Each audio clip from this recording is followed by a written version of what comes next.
Hello, and welcome to the South Coast Artists Index, where artists, performers, and writers, as well as curators, directors, and supporters, anyone with ties to the creative community, drops by to introduce themselves to you.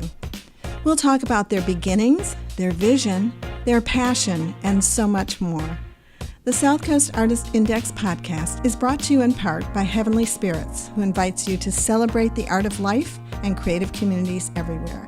Learn more at heavenlyspirits.com.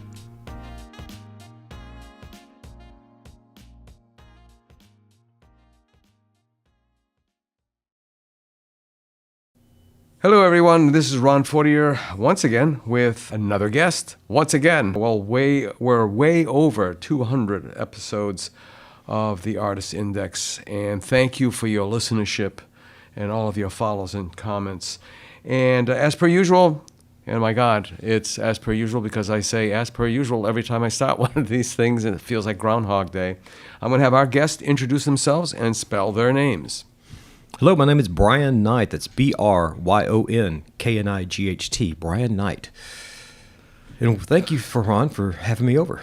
Yeah, it was funny. All of a sudden, I was like, welcome to WCTK. You did radio, right, at one time? I did a little bit of radio. Oh, my God. It was in the South. So still, I mean, it still works. It still works. You got the pipes. I do have to kind of turn it on a little bit, but the longer I go, my stamina is not the same, so I'll start...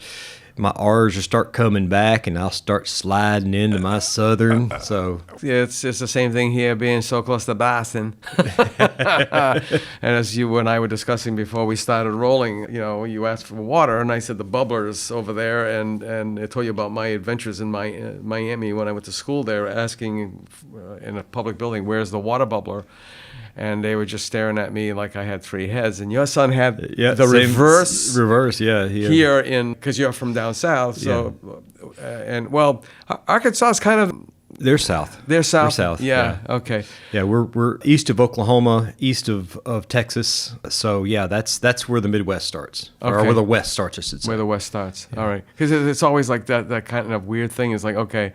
Is it the South at the top of the state or the South at the bottom of the state? It's like, Missouri is the Mason-Dixon line, so there you go. That's yeah.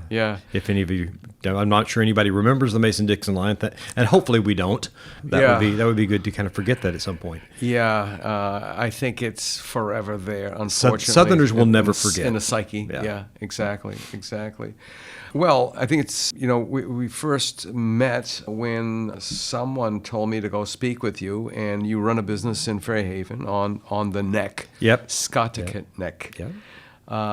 And anybody from outside, that's a shibboleth for this area, because if you can't pronounce Sconticut neck, people know you ain't from around here. It took me a couple of weeks, actually, yeah. I kept saying Sconnecticut, it's Sconticut. Of course, it took me longer to say the word Padenarum. Oh, yes, and that's biblical. The Lord said unto Noah, get thee to Padenarum. Yeah, well, it was Panoramadam, bam, bam. Panoramadam, yeah. And Noah's like, where the hell's that? You're a guitar repairer. Coming up on 20 years now. Wow. So, and I've been doing it for 52, but doing it for a living for 20 years. Okay, and you'd be the best barometer for the amount of stringed musicians in this area. I have, after only 5 years, I'll say, I have a decent thumb on the pulse there.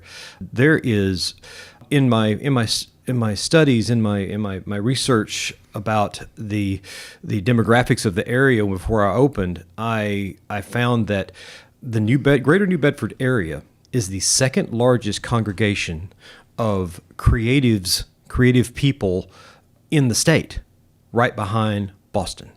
Wow. The second largest congregation of creatives. There are more talented people in the South Coast area than anywhere else but Boston. And I'm not sure we could take over Boston. I think so we could, yeah. Okay, so I'm going to put you on the spot and ask you, why do you think that is? It's a beautifully scenic place to live for the fine art side. It has got so much personality. I fell in love with the place here when I moved up here. My wife was born in Medford, lived up here till she was 6 years old, then moved to Arkansas. That's where I met her in college. And when we got married 39 years ago, she kept saying, I still want to go back home. I still want to go back home. At some point, I want to go back home. So 5 years ago, actually 6 years ago, she said, let's make a plan to go back home. And I said, okay, that's fine. My parents had passed. I'm an only child. She spent, from the time, her grandmother owned a cottage on Sconnecut Neck right next to the Girl Scout Island over in Little Bay. And she spent 17 summers there. She would come up and visit and stay there for most of the summer and then go back to Arkansas. So when she wanted to move up here, that's where she started looking. She wanted that house, but that wasn't going to happen. But we found another small cottage about maybe a quarter mile away from it. We're on Sconnecut Neck as well. She must have been surprised the Max Soda Bar was still going. It was still going. That's right. Rainbows wasn't going on. That's now the pizza place there. Yaya's. Yeah. No pun intended. I'm just trying to get off the dime there. It is a really interesting community. The history of it goes deep and wide. And I remember speaking with the curator of the New Bedford Whaling Museum, Naomi Slip. And it was either one point during the podcast with her or afterwards where I said, is it my imagination or does it seem like everything either originates from here or comes here? And she said, yes, because it's absolutely amazing. Every bit of history, there's a touchstone here. And you name the kind of history, the cultural history, the national history, it all, the Fenians, for God's sakes, in Ireland. It's like... Well, as everybody around here knows, that New Bedford was the richest city in the world. And that's hard to wrap your head around thinking about the numbers now. You have to think about the numbers back in the 1800s. It was the richest city in the world because of the whaling and because of other things as well. And then it reinvented itself into textiles. It reinvented itself into other things. And I believe it's kind of reinventing itself, into fishing, of course, and reinvented itself is kind of reinventing itself back into, I think, more creative, more cultural type of lifestyles. Yeah, the fishing industry always seems, and I don't think it's an intentional thing, always gets unnoticed because it hasn't had its heyday yet. It's always been there. It's a staple. It's never, like whaling obviously had its heyday. Drake discovered oil in Pennsylvania. That was it. Then the textile mills came in. World War I, the sons of the mill originators got fat and happy on gray goods from down south, robbed the South of those, balloon cloth, airplane cloth, all this for World War I. And then the Southerners figured out, well, if we can't make gray goods, we'll make white goods. And we got the humidity, we got the cotton, we're saving on shipping. And that turned, and then, just so many weird things that affected it. But then the creative community, the comparison, I was speaking with someone who leads an organization in Fall River, and they didn't have the Swain School of Design, which was a catalyst, I think, for what is going on here. And when we say creative community, everybody thinks painters right away. Right. But it's visual, performing, literary, and we throw in culinary. Mm-hmm. Yes. Because Anthony Athanas from Pier 4 in Boston, the world-famous Pier 4, was born here. And it goes, there's a list that's a mile long. Well, think about all of the other cultures that have come here because of fishing, mm-hmm. and because of and the surrounding industries, whether it's boat building or whether it's sales or whether it's whatever, all the cultures that came in. There's wonderful food here. Yeah, there really is. I'm fat and happy, and that's no that's no exaggeration. I'm trying to trim down now. Literally. Yeah. Yeah.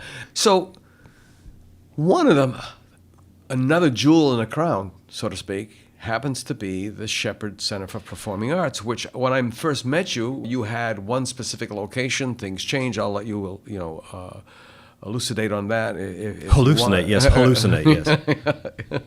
And now you're at a place that, as my friend John Stetson, America's master mentalist would say, it's divine design. Absolutely.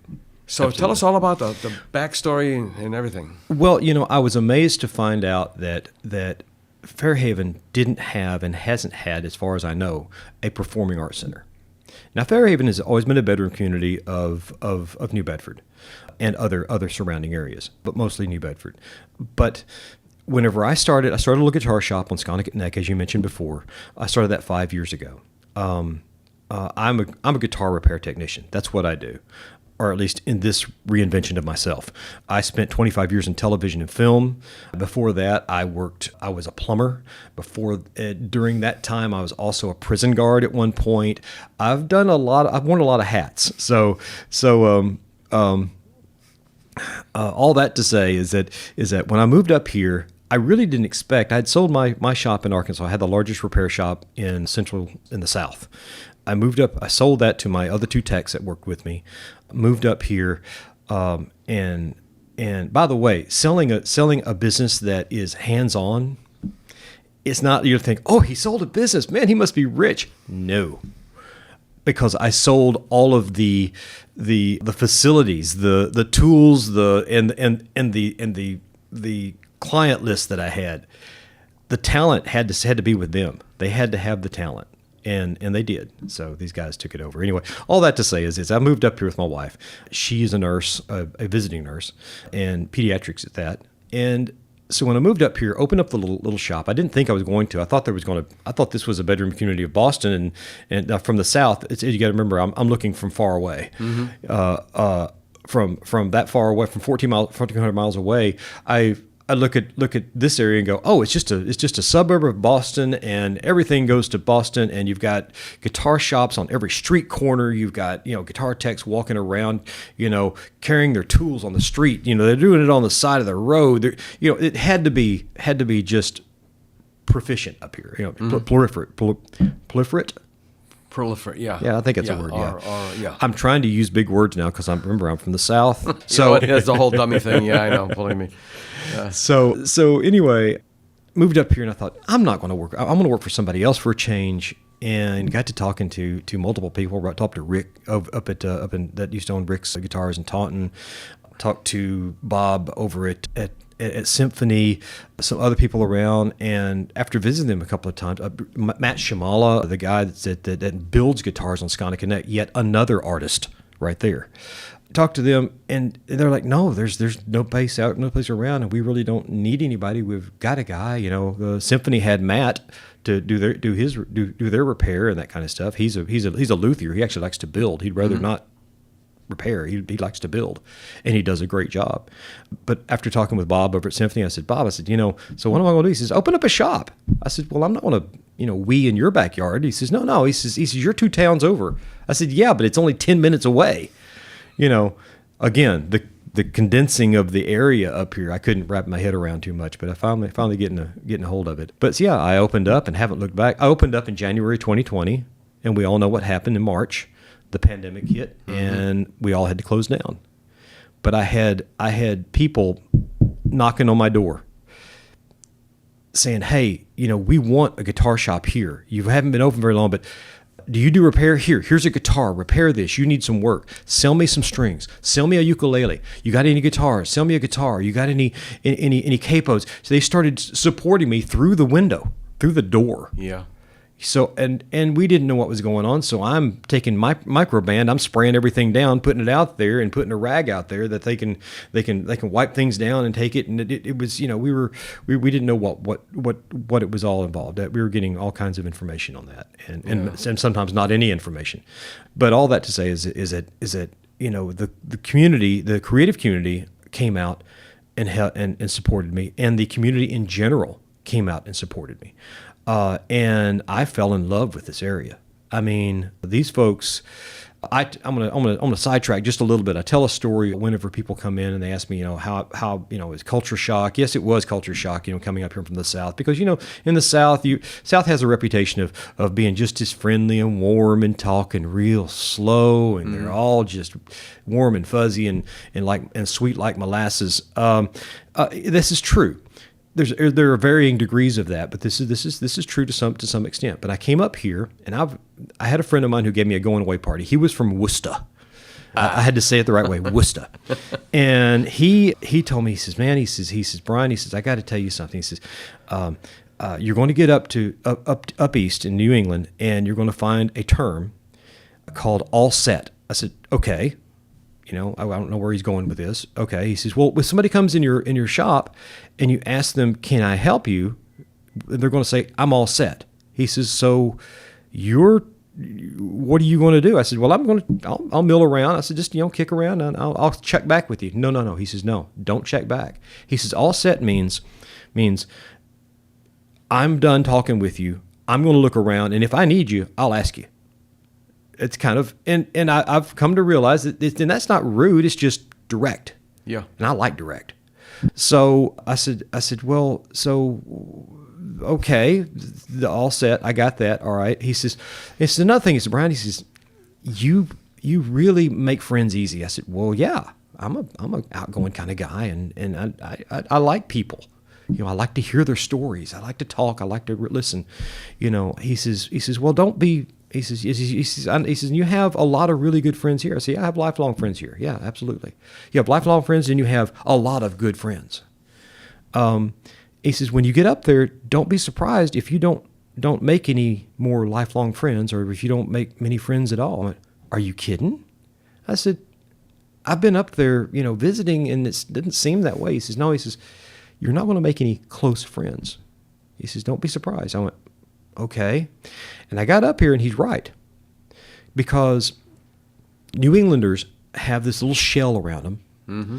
And whenever they go into a shop, I learned this when I first moved up here. I worked at AutoZone, of all places, just to kind of make ends meet, because we had bought a house up here, and our house down there sold and then didn't sell, so we had two mortgages. So I jumped in and got a little part-time job. And I'm in AutoZone, and people walking in, and they all have that shell. I'm diverging from my divergence here. And they all have this little shell. And I found out that AutoZone, their deal is, hi, welcome to AutoZone. How may I help you? That's what you're supposed to say. Oh, I'm not a rule follower. So I would tell them, come on in, man, kick off your shoes, man. You just look around. Let me know if I can help you with something. And they kind of look at me like a deer in the headlights. They go, they didn't say all set. Yeah. So I can now come back to them and say, all right, what are you looking for? Tell me about what's going on with your car. Tell me about what you got going on. And now I don't know anything about car repair. I'm a trained monkey that plugs in the model and make model of the car and find the part that you need and then go get it off the shelf. That's what I do. I'm not that, but I do care about folks and the problems they're having and want to help. That's me. So I'll come back around. Back to my friend who was giving me the going away party. He says, most people in New England already have their friends. They grew up with their friends. If they moved away, chances are they moved back and they still have those same friends. And if they moved away, they still have those same childhood friends. He says, when you move up there and you want to make friends with someone, they're all set. They don't need any more friends. So again, there's the all set. And he was exactly right. But I got to say that I have made some very dear friends up here in the last 5 years. Working on you, matter of fact. I'm working on becoming friends with you. So because I try that with everybody I meet. Well, Don Wilkinson, who writes Chasing the Muse column for the New Bedford Light, wrote a few years back that in this area there are 6 degrees, probably less, of separation. Because he can start naming friends and almost in a chart, and everybody knows everybody. And it's like one of those, and I'll just, use the old term, you don't shit where you eat around here. Yeah. And we have seen situations where someone in the community is hurt, and everybody comes out for them. And I'm a painter, and we have our own little clatches, depending on our graduation year, our majors, where we went to school. But with musicians, I mean, I lived in the same neighborhood as Rick Smith of the Jethros, and there were countless other manifestations before it got to be the Jethros. And it was amazing to see how many guys would just show up. And it was great on summer nights to live in the city and hear them just jamming and having a good old time. And I remember one of our neighbors saying, "Hey, you guys have to play so low?" You know what I mean? That's something you don't see here very often. No. So, we have all this wonderfulness. And also the other thing about the musicians especially is that if they're not roading for a guy, if they're not borrowing from someone or lending to someone or sitting in with someone. I've never been to Nashville, but people have, in fact, we need more places that just have guitars set up so you can come in, have a drink, have something to eat, and then start playing, and a couple of other people start. I mean, that's what a real jam is when people, they're impromptu. They're they are improvisational in so many different ways. I mean, when I walked in to speak with you last Thursday night, I think it was, I didn't know it was an open mic. And it was like, wow, that first performer blew me away. It was unbelievable. I gotta say, with the performers and just that's your friends and neighbors here, yeah, that are getting up on the stage. Some of them maybe the first time. Some of them they've been doing it all their lives, and it's not a big deal. They get up and they like to perform, but they all rise to the occasion. It's like there's something inside that just bubbles up, and it is really, really good. I haven't heard a bad performance there yet. It could be a kid playing Twinkle, Twinkle, Little Star on a single string, but he really put himself out there, and he put his all into that, and he enjoyed it. And that's the key to it, is enjoying it. Yeah. And that's another thing about this community, is that everyone there is going to give him a applause, a standing ovation for putting himself out there and doing that. Tom Short popped in, another Michigander like my wife. My wife's from Detroit, he's from Flint. Clarinetist, phenomenal photographer. But he makes his living with another instrument. All of a sudden hit me, what is the house capacity at the Narrows in Fall River? Do you know? The Narrows, I think, is 300. Is it 300? I think that's right. So it didn't start off that way. Okay, Yeah. so the Shepherd Center because it was back with Bart. I can't remember his last name. Yeah. The guy founded that institution. Yeah, it was like in a whole different place, and they had just basically started off as a music circle kind of thing. Right. Yeah. So I'm wondering, because a lot of people have been saying in various conversations, it's not like a group expedition kind of thing, is like, we don't have a place like the Narrows. Now I can say, yeah, we do at the Performing Arts Center, because it might be in its quote-unquote infancy, but I think that's a venue. I mean, I was there to check it out for potential fundraising events for the Artist Index.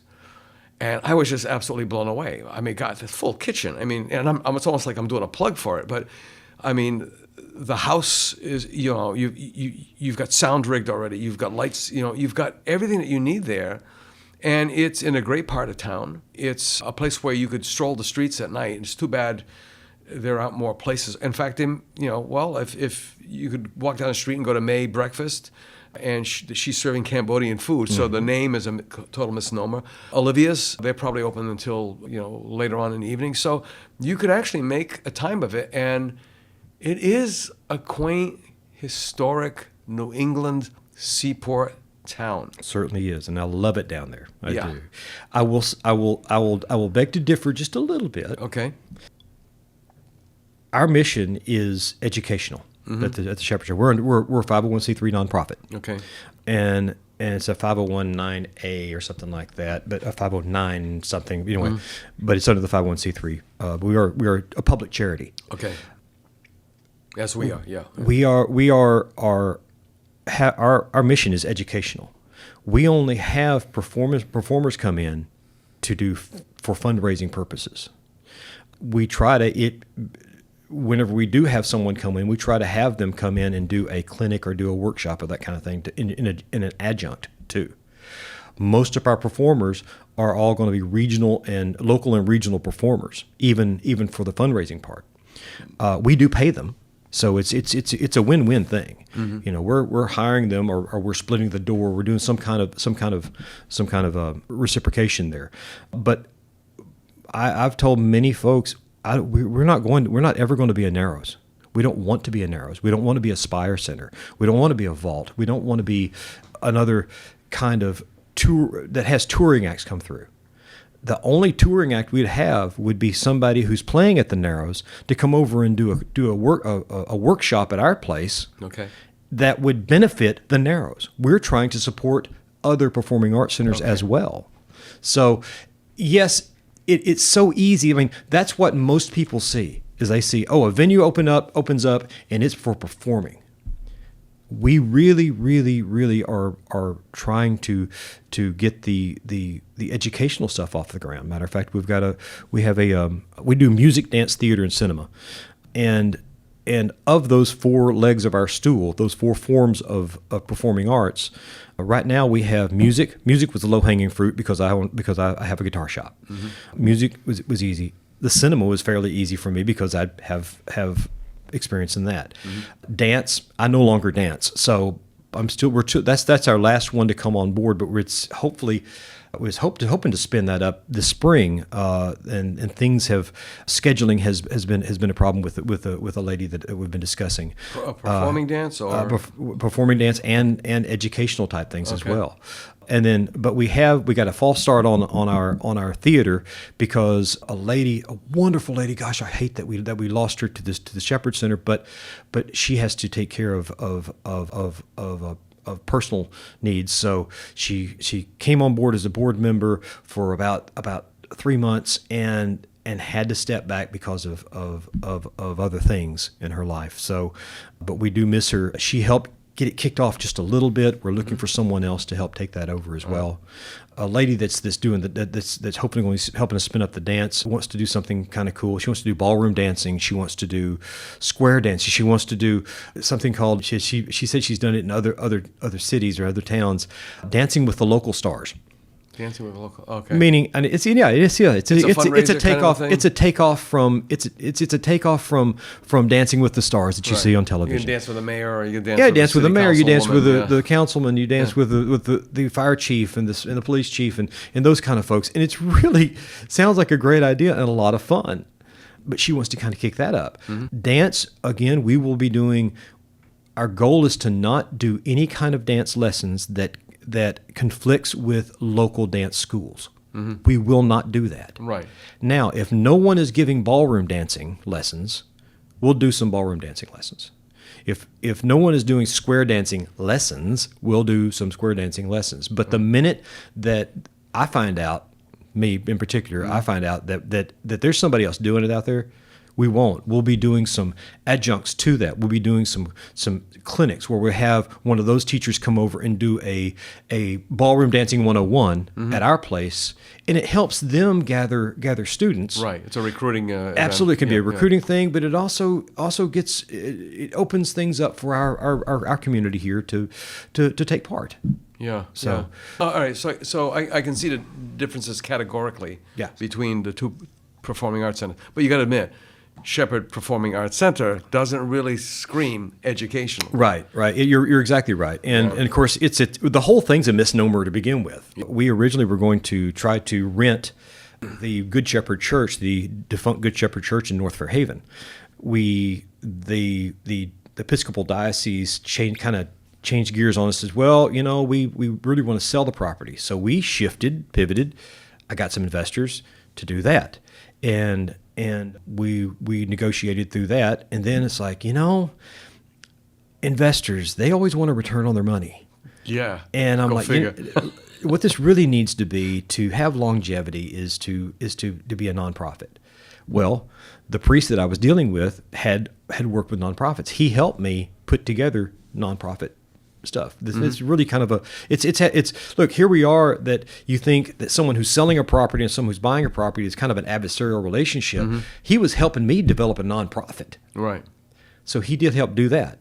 But beyond his control, the diocese was above him. So they changed their mind and said, we like your we made an offer of $400,000 where we would pay them $100,000 over 5 years if they carried the note for 5 years, and then we would pay them a $300,000 balloon payment, because we could get all of that done and be able to establish our credit. And we had a banker on the board, and he felt like he could that we'd be able to get a loan to pay off that $300,000 and then finance that over the next 30 years. Because we have all the time in the world. We're a nonprofit. So by doing that, we had it all figured out how to do that. Well, in May of 2023, we like your offer of $400,000, but we're going to put it on the market and see if we can get more money. This is not an auction. You can't use our offer to beat people over the head with to say, hey, we have a standing offer. Well, that's exactly what they did. Exactly what they exactly. And I had told them I had rescinded our offer in writing, rescinded the offer.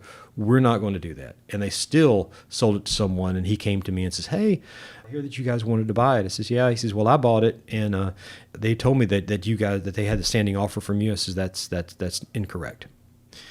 But he also says, would you guys like to rent it? I went, possibly. So, wow, the fire flamed up just a little bit, spark, a little warm glow there. And I thought, okay, well, maybe so. I says, what do you want for it? He says, $3,000 a month. I says, it's exactly twice as much as what you're paying for your lease, or for your payment. He says, yeah. I said, we can't do that. So we had to say, sorry, we can't do that. And we went on looking, and I looked all over town. The board, we had feelers out everywhere. I had a good friend of mine who sold us our house. That's Melissa Gagney. Oh, yes, yeah. She called me up in November of 2023 and says, hey, are you still looking for a place? Yes. She says, I've just been asked to list the Babbitt Hall that's located right behind the First Congregational Church in downtown Fairhaven. I says, yeah. She says, before I take the listing, I want to introduce you to them. And she says, I don't want any part of this. She says, you've been looking for a long time. You're a nonprofit.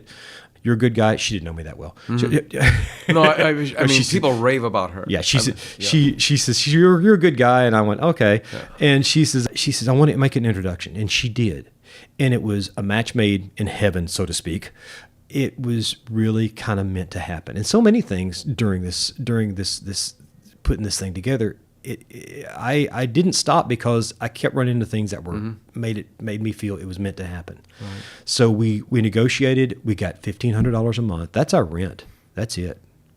This church, the church, I want to say was struggling, and now thanks to us, they're not struggling as much. Bills, yeah. They're paying their bills. Everything's doing good. They were paying their bills, of course. Yeah, right. But things are better. And if we can help the Congregational Church do that, that's great. We're a secular organization. Right. We are not tied in with any religion, any denomination, any religion or anything. We're just a religion of art, if you will. Honestly, it's all like-minded people. Well, there's also a spillover too. I mean, if with the success of the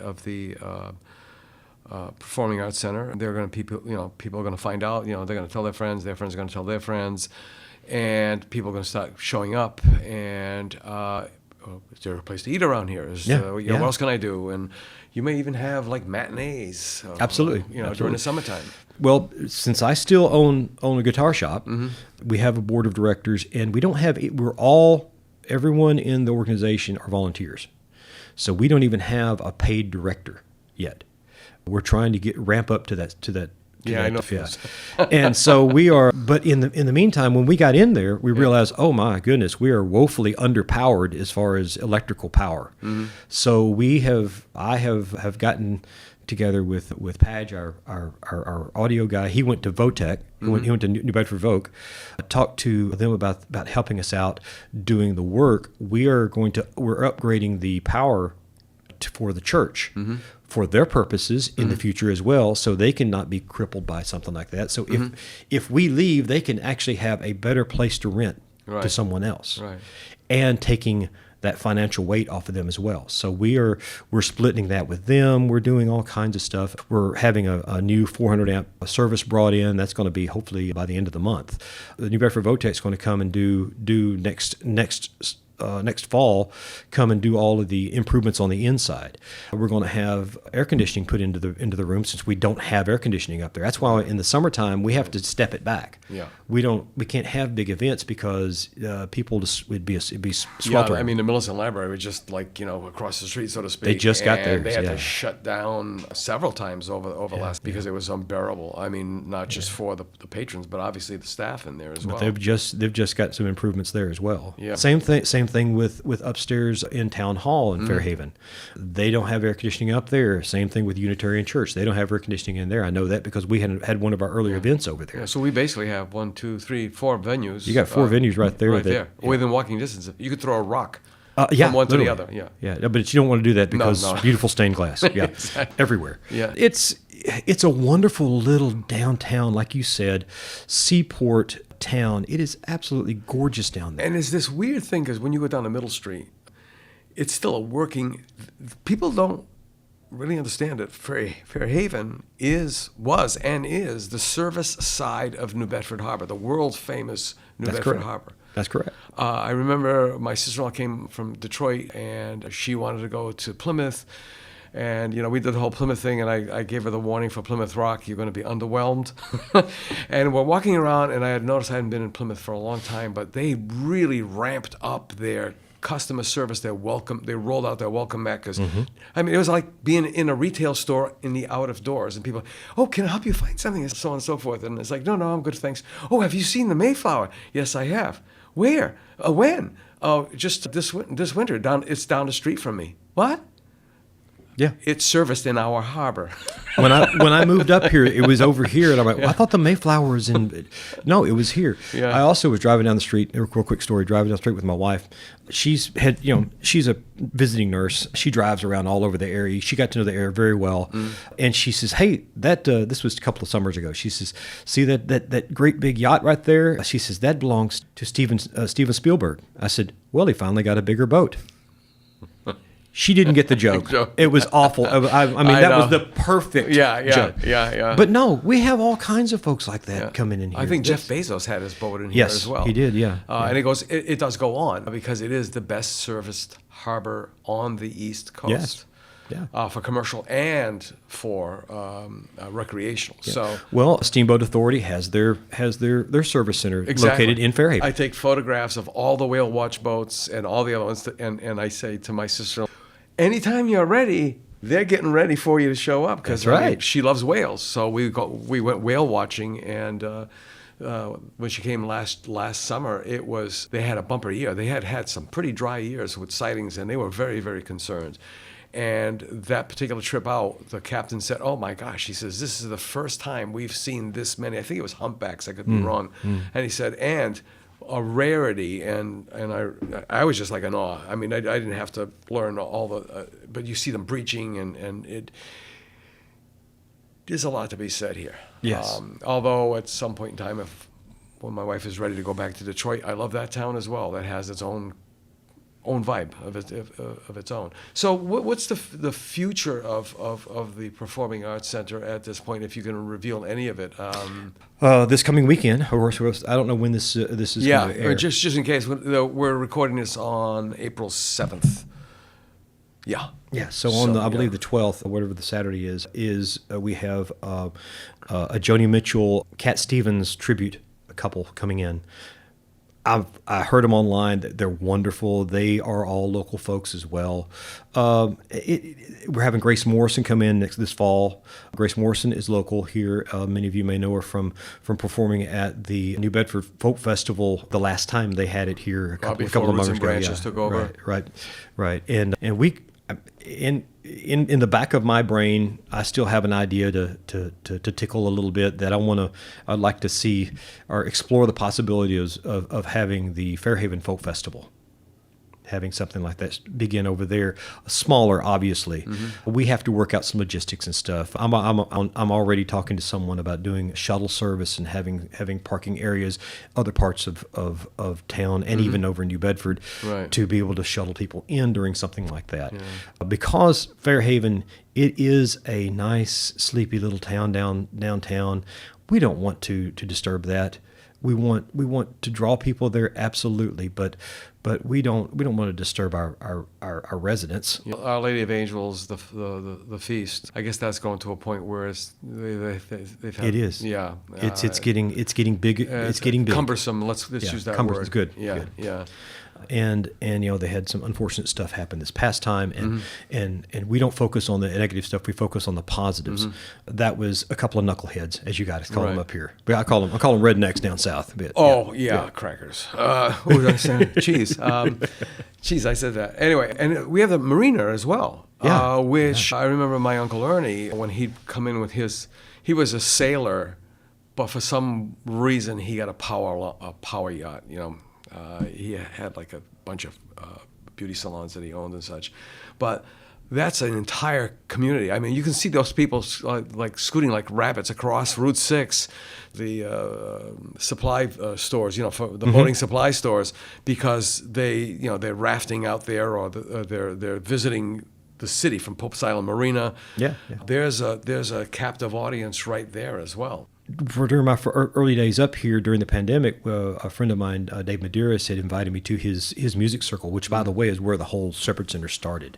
He planted a seed on that. So, but he was having I met him before pandemic. He was doing a music circle in the Maritime Institute, downtown Fairhaven, and then they had to move outside, so they went down to Fairhaven Marina. Yeah, and there was a Seaport Inn. Seaport, no, really? down. There's a tent out there at the marina. Oh, okay, yeah. We were doing a music circle. Yeah, they have crew races out there and everything. We were doing a music circle out there. Yeah. On I think it was Tuesday nights or Wednesday nights or something like that, and it's like, oh my gosh, there was the sunset every evening playing music. Yeah.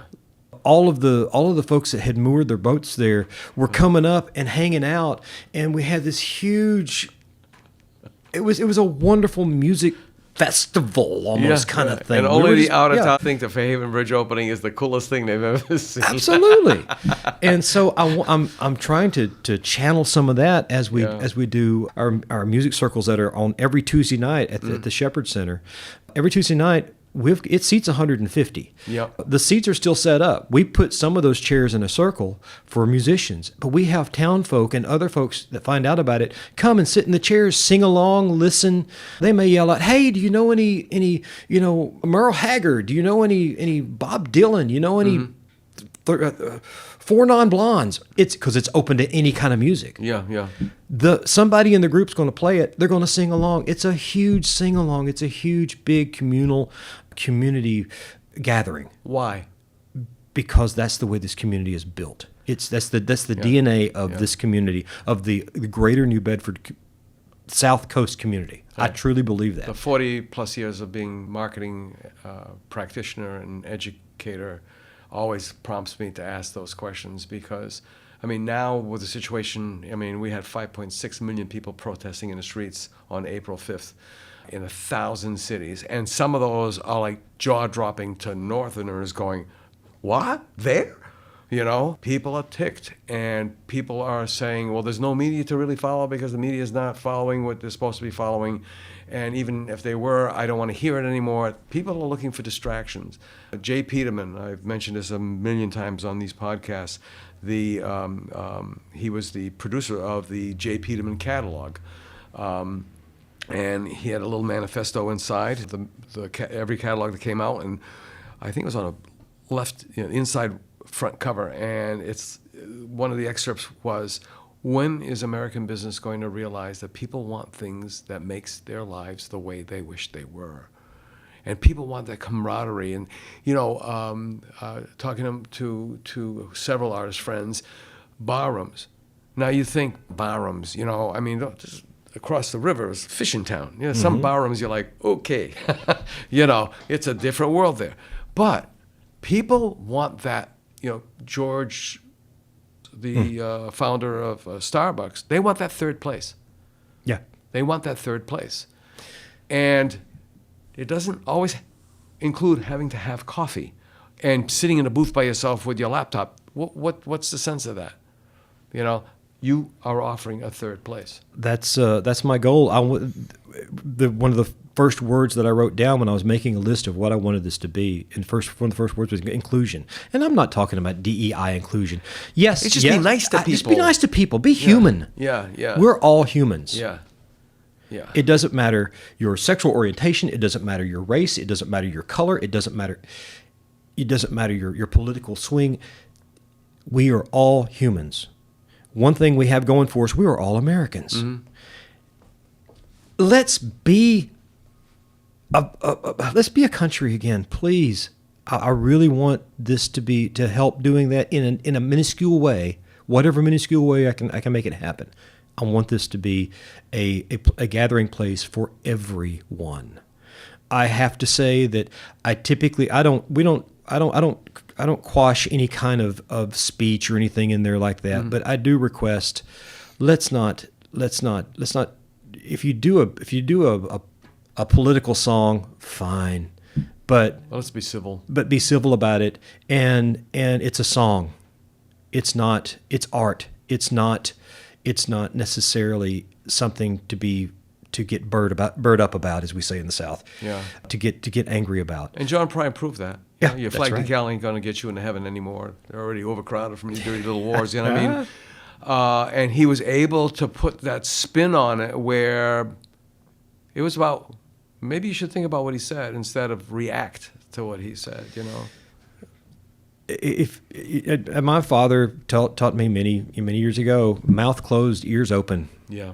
You know, if someone says something hurtful to you, don't open your mouth. Listen for a minute. Listen with your ears, your heart, your soul.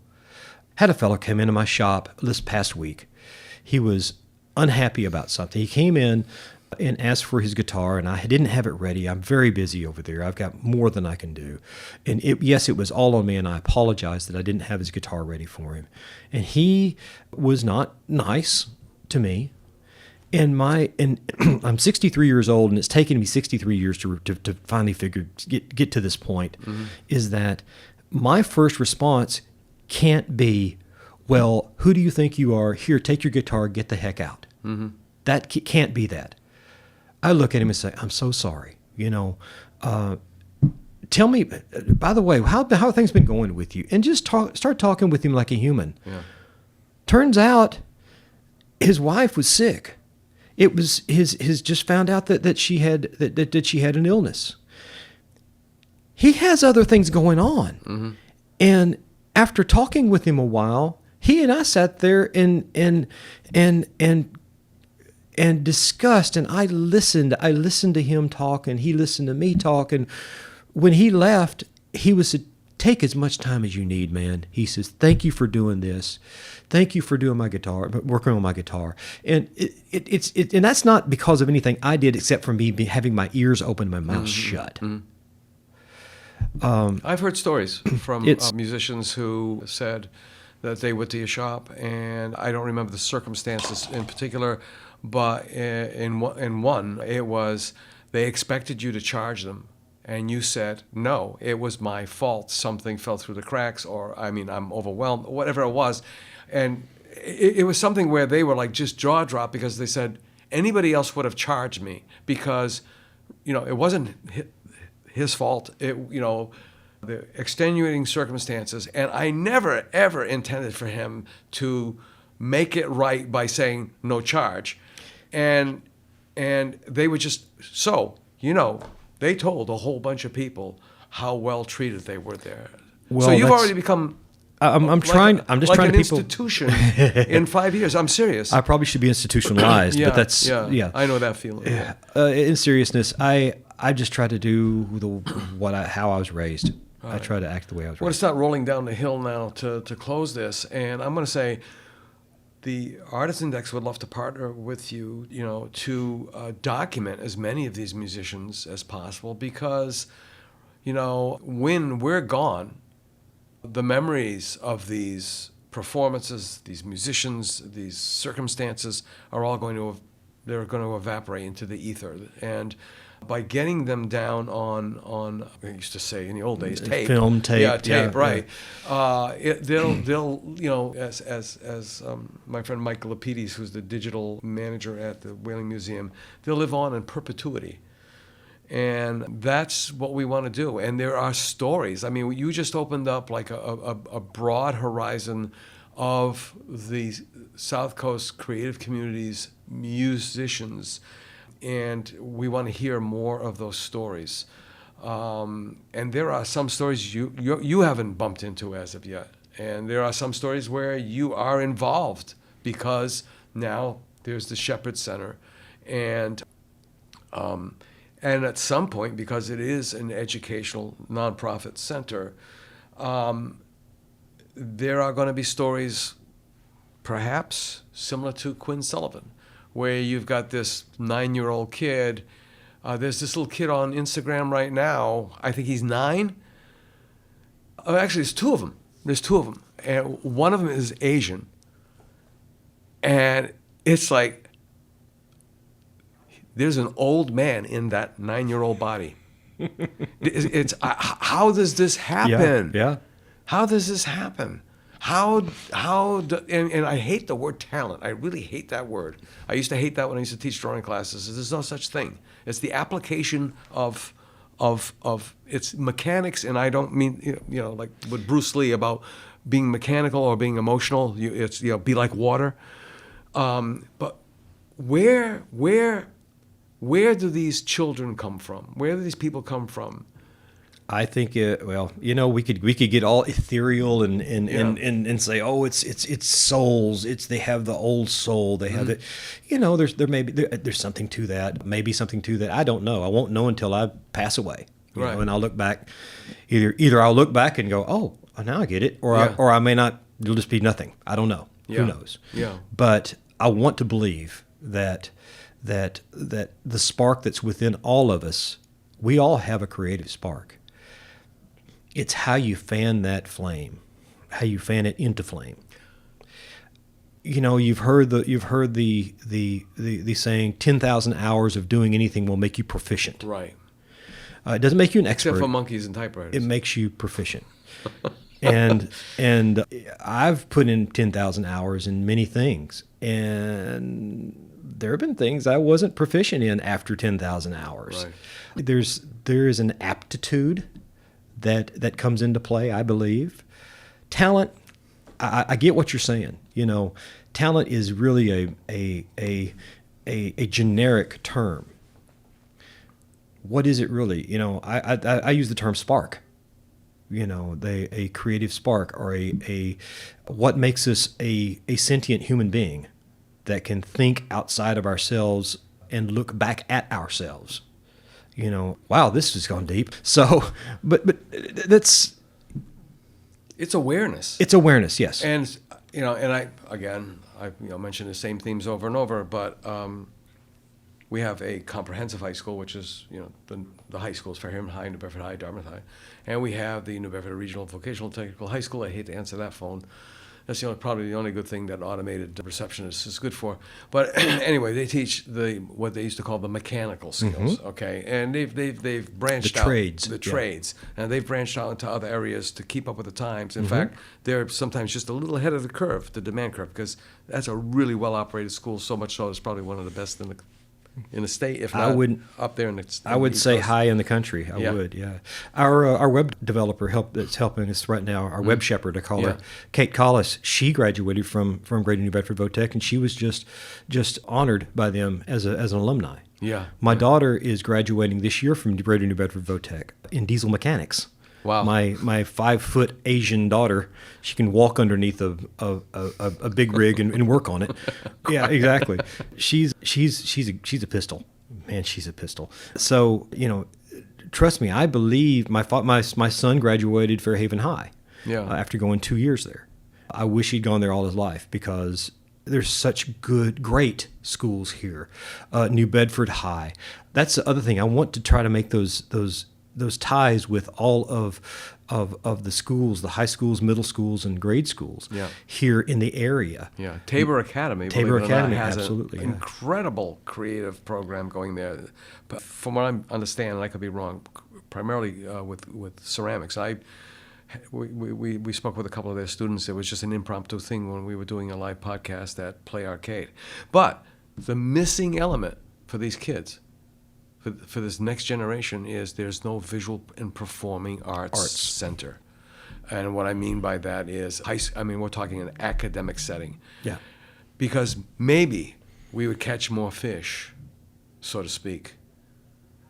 I've taught adult learning classes in the arts, in the fine arts, and when I remember my first class, I thought, this is going to be, I'm just teaching, it's mechanics, blah, blah, blah. It's, the way I teach. And it was almost like art therapy. There was a lot of broken people who were really sad that something that they really enjoyed doing was taken away from them, or they were poo-pooed, to use the old term. What do you want to do that for? That's not going to make you any money. And there's more to life than that. Absolutely. More to life. Final words, sir. Final words. The Shepherd Center for the Performing Arts is located at...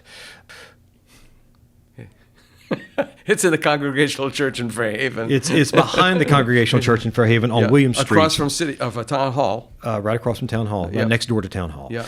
It's at 34 Center Street. William Street entrance is what it is. William Street entrance, exactly. There's a canopy there. We've put our banners on the front of the canopy. They're blown off once, but we put them on there and recover that canopy this spring, I think. All right. If you need somebody, I know somebody. Okay. Yeah. Good. I do. Great. We'll discuss after the podcast here. But our phone number is let's do this. Our website is theshepherdcenter.org. That's THESHEPHERD, shepherdcenter.org. The way we got our name was because we thought we were going to be at that Good Shepherd Church in North Fairhaven, and it didn't work out. I had already drawn up all of the paperwork. We had a nonprofit in that name. It's like, okay, well, we'll keep it because we're kind of shepherding people toward the performing arts. And it's a great origin story too. There you go. Yeah. It's all about community. I certainly didn't want to call it the Bryon Knight Performing Arts Center because that's just narcissistic, and we have enough of that going on. I look forward to the day when I can kind of dust my hands off and say, here you go. You board of directors, you guys take it over now. Matter of fact, I'm the founder and I'm still an officer. I'm the president, and then I'm trying to get the cinema leg of the Shepherd Center started. With Bethany Gallagher, the who does the cinema stuff in town. No, I'm saying that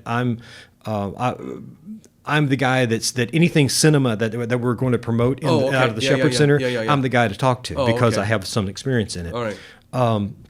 But what I'm saying is that I'm reducing my footprint there. Yeah. I'm not the director. Mm-hmm. Right now, at default, I'm the guy that goes out and does podcasts and talks with people and talk it up because I have the passion about it. Right. I've been doing this. I've had the passion now for 3 years. Yeah. It's been 3 years in coming. And thanks to Dave Medeiros, who put the seed in my brain. It's one of those things, you don't throw down a stick in front of a dog, he's going to pick it up and run with it. Well, I picked it up and ran with it.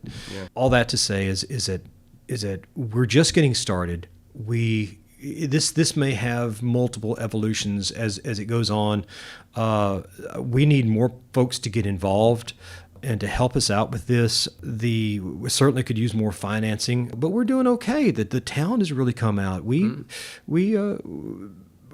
doing all right. Right. So you guys are creating a legacy, as we are. Trying to. I mean, as I've told you, Jeff Watton and I, the plan is that when, I'm twice as old as Jeff, which is a really interesting relationship. And I mean, and he's so centered in my wife's and I's life, and because it's a small town, and it has the goods that go with it as well as the bads, but mostly it's been 99.9% good.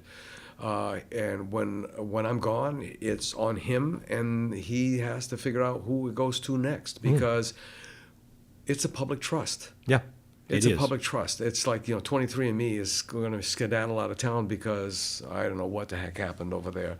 But, you don't run away with somebody's DNA, and you don't run away with somebody's memories either. I mean, we want people in 50, 100 years and plus to be able to go back and say, hey, I know Bryon Knight was on a podcast way back when. I'm doing some research, yada, yada, yada.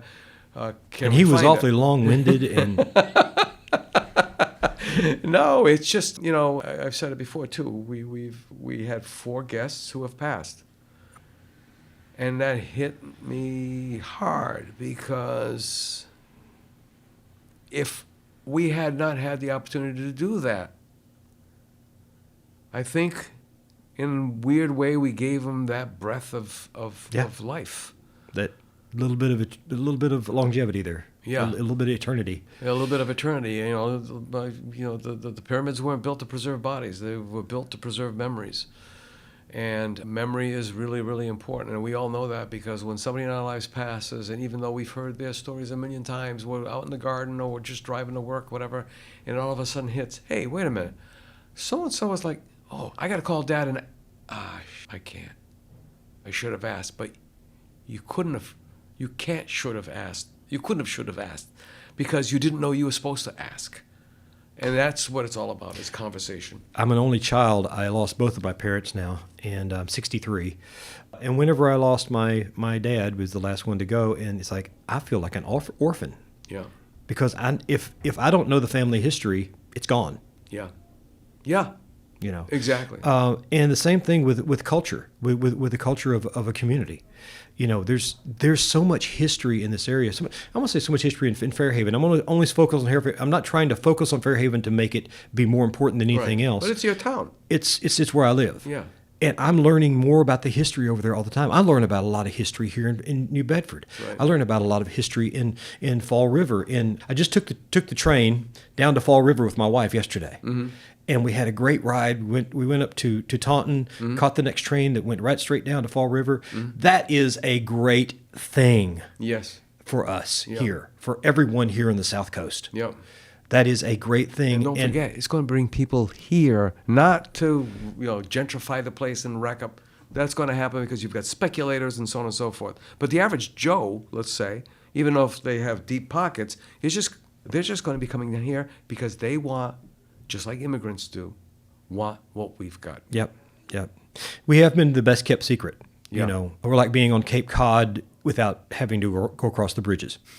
The Marion Arts Center, someone else we're partnering with. Right. We're partnering with the Zyterian. Yep. We're partnering with all these other performing arts centers to try to make sure that we are all inclusive with everyone in the area. Yeah. So the Shepherd Center for Performing Arts, the website, theshepherdcenter.org. Phone number is 508-984-SHEP. That's 984-7437. Thank you so much for having me. You're welcome. Again, one of the things I say a lot is some people are a page in a book, some people are a chapter in a book, some people are the entire book, and some people are the entire set of encyclopedias. So we're going to schedule you to come back, and especially if something really, really big is going to happen. That's important. It's another milestone, another plateau for the center. Because after all, you guys are, I can walk to you in 15 minutes from my house. Yeah. You can walk to the Shepherd Center from New Bedford in 15 minutes. Yeah, maybe 20.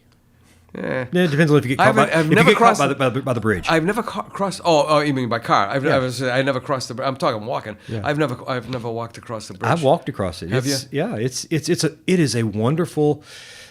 In the right time of year is wonderful. Summertime may not be the best olfactory experience that you might have. Yeah. But of course, you talk to a fisherman that smells like money. So there you go. Exactly.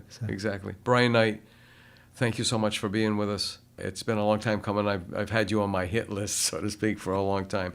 And with that, folks, we've been speaking with Bryon Knight from Fairhaven Frets and the Shepherd Center for Performing Arts. And my name is Ron Fortier, and thanks for joining us for another podcast. See you next time, and take care of yourself and be kind to others. Bye-bye. To learn more about the South Coast Artist Index, visit theartistindex.com. Find us on Facebook, Instagram, and YouTube. Be the artist you believe you are, and let's take care of each other out there.